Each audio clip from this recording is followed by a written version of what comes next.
বিকেলবেলার আকাশটাকে একটু দেখো, কত সুন্দর লাল লাল দেখা যাচ্ছে। আর চারপাশটায় হচ্ছে সাদা কুয়াশায় একদম ভরে আছে।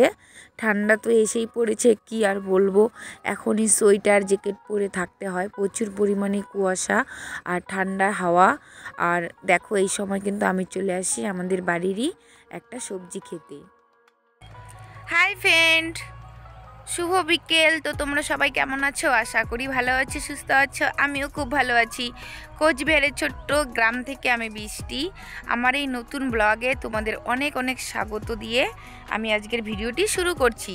তো তোমরা দেখতেই পাচ্ছ, দেখো আমি কিন্তু চলে আসছি আমাদের মাঠে। মানে এটা হচ্ছে ভীম বলে না, ওই ভীম ক্ষেত। তো যে সবজি হয় ভীম হিসেবে আমরা খাই, তো কিছুটা দেখতে সিমের মতনই। তো দেখো খেতে আমি চলে আসি, আর এখানটা প্রচুর পরিমাণে শাক হয়েছে নিচটাতে দেখো। তো এই শাকগুলো কিন্তু আমি তুলতে আসছি।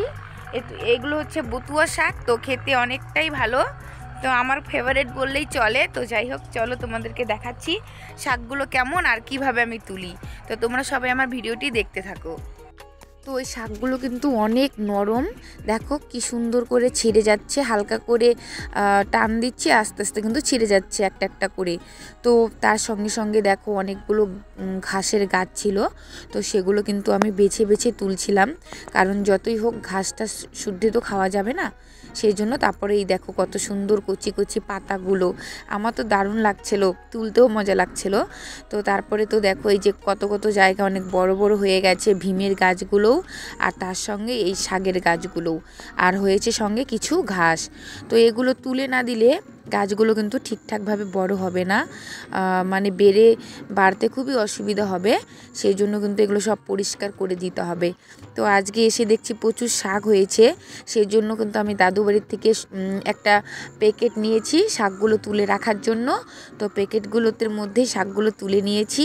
তো দেখো কত সুন্দর হয়েছে শাকগুলো, তো দেখতে দারুণ। শাকগুলোর উপরে প্রচুর পরিমাণে কুয়াশা পড়েছিল, আরও ভালো লাগছিল। আর এইভাবে করে তুলে দিলে জমিটাও পরিষ্কার হয়ে গেল, ফসলও ভালো হয়ে গেল। তো আমার তো শাক তোলা হয়ে গেল, এখন আমি চলে যাব বাড়িতে। তো আমার ভিডিওটি যদি তোমাদের ভালো লেগে থাকে, আর কে কে এই শাকগুলো খেতে পছন্দ করো, নিজের বাড়ির ক্ষেতের কচি কচি শাক কার না খেতে ভালো লাগে বলো? আমার তো খুবই ভালো লাগে। তো তোমাদের যার ভালো লাগে আমাকে অবশ্যই কমেন্ট করে একটু জানিও, আর আমার ভিডিওটিতে লাইক, কমেন্ট এবং শেয়ার করে দিও, আর চ্যানেলটি অবশ্যই সাবস্ক্রাইব করে দিও। ততক্ষণ তোমরা ভালো থেকো, সুস্থ থেকো, বাই।